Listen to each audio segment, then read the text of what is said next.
Hey, my name is Franklin Easton. I own Ironstorm Performance here in Seattle, Washington. I'm a strength coach, strongman competitor, and today I wanted to talk about what is good technique from a conceptual level. A lot of people talk about how important good technique is, and this is what a good technique for a given lift is. But at a more broad level, what counts as good technique? How do we determine what good technique is broadly? Um, Now, at the outset of this, I want to mention that I don't think that there is a single universal good technique. There are sufficient anatomical differences. There are sufficient uh, other variables that I won't get super into. Some goals play some role here, but I'll try to specify which parts of good technique here are specific to which goals. But these, I think, are principles that for most people in the gym will apply. But I'll specify when I think they might be slight differences depending on goals. But at a very broad conceptual level, how would one determine what good technique is, evaluate whether a technique they're using is in fact good technique, and make adjustments accordingly. I won't get into specific adjustments for specific anatomy other than an example, but at a very conceptual level, what counts as good technique? Everyone talks about how important it is, but what is it? One additional aside is separating out the ideas of technique from execution. The way I think of it is technique is what our objective movement pattern is. It's what we're trying to do. It's our goal. Execution is how well we're actually doing or how well we're actually moving in real life. And those are slightly two separate things. You might have somebody who is moving poorly, and that might be because they have good technique. They know what they should be doing. They're just not doing it very well. Or you might have somebody else who is moving poorly and they're doing a great job of executing bad technique. They just aren't aiming for a good goal. So they can look like they're moving with poor technique, but is it poor execution or poor technique? Do they need to be taught something new, or do you need to solve other technique problems that are slightly different? And being able to separate those out, either for yourself or for a client, can be really helpful and save a lot of frustration on both ends. For execution errors, for acute ones, like within a single session or a single rep, momentary lapse in focus or concentration or just fatigue can play a big role in it. If you're doing sets of 30 on squats, your last couple reps are probably going to be, the movement patterns are going to be pretty poor, probably because fatigue is making that hard to do. But if the first several were good, it's probably not a major problem. It's just you were too tired to do those well. Or the weight was too heavy. So it can be too much for that person to do well, but they are capable of doing it well. But if someone seems incapable of doing it well, that usually comes down to two other things, or they're chronically, like they consistently have troubles with the same parts of execution. They either are not strong enough with a relevant part of the movement pattern. So if someone is trying to drive outwards with the squat, they're trying to spread the floor as my preferred cue, and they're really struggling with it. If their hips are just not strong enough to spread the floor consistently, they're going to have a really hard time. And you can continue to work on that cue and try to practice it, or you can potentially use variations and accessories to target that area to bring up the weak points. But they might know exactly what they're supposed to do, but just not be able to execute it well. The other one is a coordination challenge, that they have the raw strength, but they aren't able to send the signals from their brain to the muscles in the correct order at the right timing to execute it well. And this is particularly relevant with complex movements. If someone is doing a clean and jerk or a snatch, there's a lot of parts to that. They might be strong enough at each individual step, but the coordination of doing things in the correct order at the right intensity for a given weight might not be perfect, and that's where you have those execution errors come up. That also can happen with things that are less complex, but still more complex than machine lift. Let's comparing a leg extension being hyper simple compared to a squat pattern, which is more simple than a clean and jerk, but more complex than a leg extension by quite a wide margin. And there still can be coordination challenges of making sure the correct things are firing at the right times, and just cueing and practicing and having a better understanding of that. Just more repetition can be useful for learning that, even if the actual individual muscles themselves are not too weak. One additional note I'll add with execution is there can be things that people think are execution errors that are actually technique errors. One I'll give an example of is on the bench press. A lot of people will have an issue where as they press the bar off of their chest, they will flare their elbows and they'll end up shrugging their shoulders, and they will lose a lot of control. Sometimes it causes shoulder pain. and they'll think, I just need to train my lats harder. I don't have enough control there. They'll think it's an execution error due to weakness, which it very well might be. But in some cases, they are in fact over tucking their elbows. They're trying to keep their elbows super tight to their sides. That is not a position they're able to maintain through the lift. That ends up where the elbows kick outwards because they're not able to maintain that position. When they get to heavier loads, inevitably their elbows kick outwards. It looks like an execution error, but really it's a technique error. Their technique on the eccentric, the lowering portion, has their elbows too close to their sides, which forces their elbows to kick outwards. So rather than that being an execution error, which it might look like on face, they can actually be technique errors if they are not, in fact, doing the entire lift with good technique. And that's from very start to very finish. At some point, there can be a lapse. It may look like an execution error, but be a technique error, and it may look like a technique error, but actually be an execution error. So, getting that out of the way, the initial discussion of technique versus execution. What is good technique? What really matters? So, regardless of what someone's goals are, I think there's a few basic pieces, and I'll get into a couple that I think are a little bit more goal specific, but I really think that the vast majority of the people in the weight room still value these pieces, but are technically goal specific. Good technique, I think, should be repeatable. You should be able to have the same technique repetition to repetition. We should minimize the amount of variation. If one rep from another looks wildly different, we aren't really progressing the same movement. We're progressing a movement in a really wide range. What we're trying to do is progressively overload the same movement pattern and not have a wild amount of change, not have a wild amount of variation there. The more similar we can get those movement patterns, the more we can consistently load the same tissues each time we're doing a technique, and make sure that we are able to progressively and slowly add resistance, add load, add volume, add the things that we need to add to make things stronger over time. We're doing that to the same areas of the body. We're not wildly swinging which areas of the body are taking the force one rep to the other. Because if we do that, we might end up loading a tissue that's not prepared for it. If we're loading a muscle that hasn't done any of the work for any of your movement patterns are the same, so we're doing squats, and you have a squat rep that looks so different than the rest of your squat reps, a muscle that has not been involved with any of your previous squats is now forced to take the majority of the load. It may not be prepared for that. The more consistent you can make your technique, the more you can confidently assume that the muscles and structures that you're using to lift that load with that technique are the same ones you did the last rep with, and last session with, and the last month session with, and they're just consistently getting stronger over time rather than a wide variation of what tissues are taking the load. Something I find incredibly important and has its own reason for being on this list too is I think good technique should generally be controlled and tight.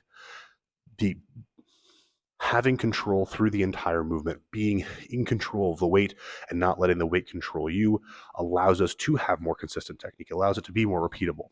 But it also allows us to get more out of the areas we're training. And when I say these apply to any goal, it really is for getting stronger and building muscle. That's really that's the heart and soul of what Ironstone Performance is about.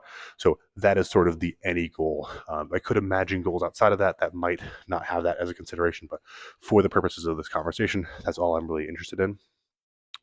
If someone's trying to get stronger, build muscle, you need to make sure that you are loading the musculature throughout it, because those are going to be the tissues that actually respond. We'll get a little bit more of that a little bit later, but we want to make sure that we are loading the musculature. We're loading that as the primary tool, rather than if we are less controlled, typically other structures like ligaments, bones, tendons take more of the brunt of that load, which is typically not what we're aiming for. In order to contract a muscle, your body has to send a signal from your brain to your muscle. If you're unstable, let's say you're wearing really squishy shoes in the squat, or you're on a Bosu ball while you're squatting, if you're on that kind of unstable surface, your body's going to limit how much signal it's going to send from its brain to your quads to keep you safe. It doesn't want to have a high output of force with instability. The same thing happens if you've got internal instability. If you aren't controlled through the entire lift, you won't be able to get as much out of the muscle as you would be if you were more controlled. Your body will send a stronger signal. You'll be able to train that muscle harder and get more out of it from muscle growth and a strength perspective. There's zero downside to being more controlled and tighter on a given lift. The final piece of what I consider to be good technique is that the technique should load the intended structures. Whatever you're trying to train, the technique you're using should load that structure. If you're trying to do a squat pattern to train your quads, if you're doing a really wide stance squat where you're pushing your hips back as hard as you can, you're probably not doing a very good job of loading your quads. Doing a much narrower stance, allowing your knees to travel forwards, is probably going to get a lot more out of your quads as that squat pattern. Whatever you're aiming for a particular movement, and anytime you use a movement, you should know what structures you're trying to aim to use. We should be biasing towards those structures. If you're using alternative structures, you're probably not using the right technique. Now, which structures you should load is a slightly separate question. You should know which structures you're trying to load, and you should load those structures primarily. Other structures are probably going to get loaded too. If you're trying to do a quad dominant squat, your hips are going to get loaded as well, but it should be predominantly on the quads. You should know that you're also loading the hips. It shouldn't be a surprise, but you should know where you're trying to load, and the load is in fact going there. Now getting into some of the goal specific considerations with technique. If your goal is to lift the heaviest weight possible, if you're a power lifter or a strongman, you're just trying to move big weight, trying to load structures that have the highest potential for muscle growth is probably going to be your long-term best play. The biggest driver of long-term strength development is muscle growth. They talked about in a previous video, the three big levers to get stronger are muscle growth, neurological efficiency, and technique. Now, part of the technique selection is going to be picking muscles that you can grow a lot. If you're doing a deadlift and you're doing a very back dominant deadlift, that might be stronger today, but the amount of growth that your back muscles can do relative to the amount of growth that your hip muscles can do, you're going to probably be better off loading your hips long term, unless you're constraining your body weight artificially to make a weight class. If you're allowing yourself to get as big and strong as possible, you're almost certainly better off loading at your hips rather than your back as the main mover on a deadlift, even if it's weaker right now, even if it's a lot weaker right now. You're better off loading your hips, getting your hips and legs way stronger, because the potential for strength there is way higher, even if it's much lower today. So trying to bias towards what areas of the body have the highest potential for strength, and then load those areas predominantly. Have that be your main movers rather than relying on what might be the strongest today, which may not have as high of a potential for long-term strength development and muscle growth. Now, when it comes to the muscles that have the most growth potential, we want to distribute it across the most muscles with the most growth potential, kind of the most combined growth potential. So when squatting, the hips do have more growth potential. The glutes, hamstrings, adductors have more growth potential than just the quads alone. But the glutes, hamstrings, adductors, and quads have more than any one of them individually. The more we can distribute it across high growth potential muscles, the more potential growth we have in total. It's kind of the cumulative potential growth is really the key there. The other piece for lifting the heaviest weights possible is efficient movement. That's partially moving the weight the shortest distance possible. That's partially moving with mechanical inefficiency, having as little wasted movement as possible. Those are really the key parts that make it mechanically efficient. But if we're trying to move the most weight possible, conserving as much energy to do so is typically the best way to go. And usually that's minimizing range of motion and decreasing wasted efforts. Now, sometimes using the technique that'll use the shortest range of motion will bias slightly away from more growth prone tissues. If that's the case, I think still biasing towards the growth potential is more important, just due to the higher ceiling that hypertrophy has compared to mechanical efficiency. But in a lot of cases, more mechanically efficient technique can be executed with the use of high potential muscle growth, and you can get the best of both worlds, where you're moving the bar not very far, you're using muscles that can get really big to do so, and you're able to get really, really strong off of that, along with minimizing wasted movement. Now, something worth acknowledging here is that moving the heaviest weight possible does not necessarily mean getting stronger. You can have somebody who's moving with mechanical inefficiency deliberately, who's very, very strong, but isn't able to put as much weight on the bar simply because they're moving intentionally inefficiently. If someone is doing a snatch grip deficit deadlift, that is a really mechanically disadvantageous position to pull from, but they might be building a tremendous amount of strength broadly. Now, the question is, how are we measuring that strength? We could say, well, let's remove the snatch grip and the deficit and see how strong they are. But in some cases, if someone's a team sport athlete, it's how strong are they on the field, on the court, whatever their arena is. But how strong are they at their given sport? How well is that strength development that we're trying to get from a deadlift, whether it's a conventional deadlift off the floor, hell, even off of blocks, compared to the mechanically disadvantageous position of, let's say, a snatch grip deficit? I would argue that the strength development is a distinct variable from the weight on the bar. It's important. The weight on the bar needs to be progressing. There's certain components to strength development that are key, but it doesn't necessarily need to be the technique that allows you to lift the heaviest weight is not necessarily the one that's best suited to build strength. It just allows you to lift the heaviest weight. Those are two distinct things. I think in a lot of cases, you're best off in development of strength with less mechanically efficient positions. They tend to be a bit safer because the load itself has to be lower, at least for very strong lifters. There can be some other distinct benefits for strengthening a full range of motion and trying to get strong from as many angles as possible, particularly for a non-strength sport athlete, where if we are limiting ourselves to just the technique that allows us to meet comp standard and no more, because that would be inefficient, that would be wasted movement we don't need to have, that'd be more range of motion than we need to take. That's also an area that we're not strengthening. I think both strength athletes and non-strength athletes who want to get stronger, but particularly the secondary category, really benefit a lot from not just what's the technique that'll allow you to lift the heaviest weight, but what's the technique that's going to allow you to get the strongest, and those not being the same thing. Now, something worth acknowledging just very briefly, because it seems so screamingly obvious that I almost didn't acknowledge it at all, but I thought it'd be worth mentioning, is that if someone is a competition strength athlete, there's strongman, there's powerlifter, the lift for good technique has to be meeting comp standards. If they are squatting and they are not squatting to depth, that is definitely a bad technique squat for that goal. There are situations, I think, where somebody not squatting to powerlifting depth is reasonable, so long as they are not a powerlifter prepping for competition.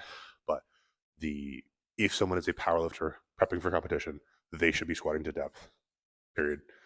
This seems wildly obvious to me, but I think it's worth mentioning as a part of good technique. If you're competing in a strength sport, you need to do so to standard. Otherwise, it doesn't count. When it comes to training to really minimize the risk of injury in training, in a very similar way, we probably want to bias towards recoverable tissues, areas of the body that have more blood flow, that heal faster, that can handle more volume, are probably going to be more conducive to training while not getting injured.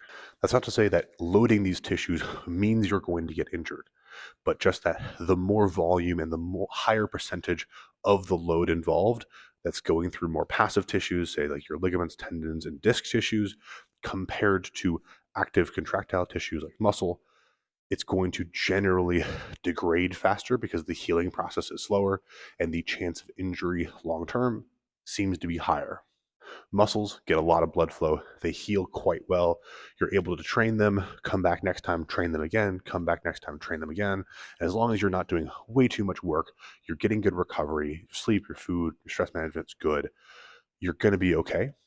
But if you were training tissues like your ligaments or let's say your disc tissue, those can wear down a bit more over time. They're much more avascular. They don't get as much blood flow. The amount of nutrients they're supplied is much lower.